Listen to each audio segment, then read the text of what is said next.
روزے کی حالت میں پرفیوم، عطر، ان کی خوشبو کو خود سے سونگھنا، قصد کر کے سونگھنا، کیا اس سے روزے پہ کوئی فرق پڑتا ہے؟ روزے کی حالت میں خوشبو لگانا یا خوشبو کو جو ہے وہ سونگھنا، عطر وغیرہ کو، اس کے اندر کوئی حرج نہیں ہے، اس سے روزے پہ کوئی فرق نہیں پڑتا۔ ایک ہے بخور یا لوبان وغیرہ جو جلتا ہے، اس کا جو دھواں اٹھ رہا ہے، اس دھوئیں کو کہ قصدن جو ہے وہ اپنی سانس کے اندر جو ہے وہ کھینچے گا تو اس سے روزہ ٹوٹ جائے گا۔ لیکن اگر وہ نہیں ہے، ویسے ہی جو ہے وہ خوشبو جو ہے وہ چاہے عطر کی شیشی کو جو ہے وہ آپ ناک کے پاس بھی لا کر سونگھ لیں تو اس سے خوشبو آ رہی ہے، کوئی چیز جو ہے وہ آپ کے اندر جو ہے وہ نہیں جا رہی، تو اس سے روزہ نہیں ٹوٹے گا۔ پرفیوم کے حوالے سے بھی کیا ہوگا؟ پرفیوم اگر آپ جو اسپرے کرتے ہیں تو انڈرسٹوڈ سی بات ہے، اگر ناک پہ آگے اسپرے کریں گے تو وہ اندر چل جائے گا۔ صحیح۔ ویسے آپ نے اسپرے جو ہے وہ کیا ہے اور اس کی خوشبو جو ہے وہ پھیل کر آپ تک پہنچی ہے تو اس سے روزے پہ کوئی فرق نہیں پڑے گا۔ روزے کی حالت میں پرفیوم، عطر، ان کی خوشبو کو خود سے سونگھنا، قصد کر کے سونگھنا، کیا اس سے روزے پہ کوئی فرق پڑتا ہے؟ روزے کی حالت میں خوشبو لگانا یا خوشبو کو جو ہے وہ سونگھنا، عطر وغیرہ کو، اس کے اندر کوئی حرج نہیں ہے، اس سے روزے پہ کوئی فرق نہیں پڑتا۔ ایک ہے بخور یا لوبان وغیرہ جو جلتا ہے،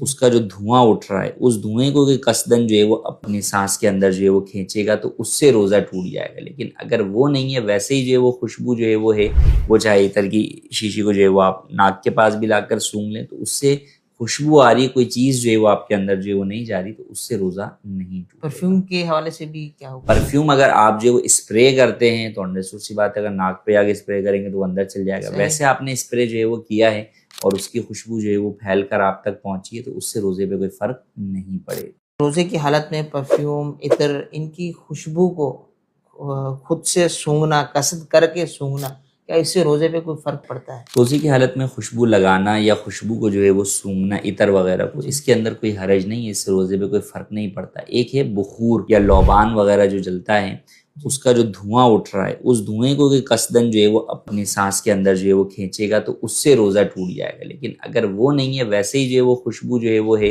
وہ چاہے عطر کی شیشی کو جو ہے وہ آپ ناک کے پاس بھی لا کر سونگھ لیں تو اس سے خوشبو آ رہی ہے، کوئی چیز جو ہے وہ آپ کے اندر جو ہے وہ نہیں جا رہی، تو اس سے روزہ نہیں ٹوٹے گا۔ پرفیوم کے حوالے سے بھی کیا ہوگا؟ پرفیوم اگر آپ جو اسپرے کرتے ہیں تو انڈرسٹوڈ سی بات ہے، اگر ناک پہ آگے اسپرے کریں گے تو وہ اندر چل جائے گا۔ صحیح۔ ویسے آپ نے اسپرے جو ہے وہ کیا ہے اور اس کی خوشبو جو ہے وہ پھیل کر آپ تک پہنچی ہے تو اس سے روزے پہ کوئی فرق نہیں پڑے گا۔ روزے کی حالت میں پرفیوم، عطر، ان کی خوشبو کو خود سے سونگھنا، قصد کر کے سونگھنا، کیا اس سے روزے پہ کوئی فرق پڑتا ہے؟ روزے کی حالت میں خوشبو لگانا یا خوشبو کو جو ہے وہ سونگھنا، عطر وغیرہ کو، اس کے اندر کوئی حرج نہیں ہے، اس سے روزے پہ کوئی فرق نہیں پڑتا۔ ایک ہے بخور یا لوبان وغیرہ جو جلتا ہے، اس کا جو دھواں اٹھ رہا ہے، اس دھوئیں کو کہ قصدن جو ہے وہ اپنی سانس کے اندر جو ہے وہ کھینچے گا تو اس سے روزہ ٹوٹ جائے گا۔ لیکن اگر وہ نہیں ہے، ویسے ہی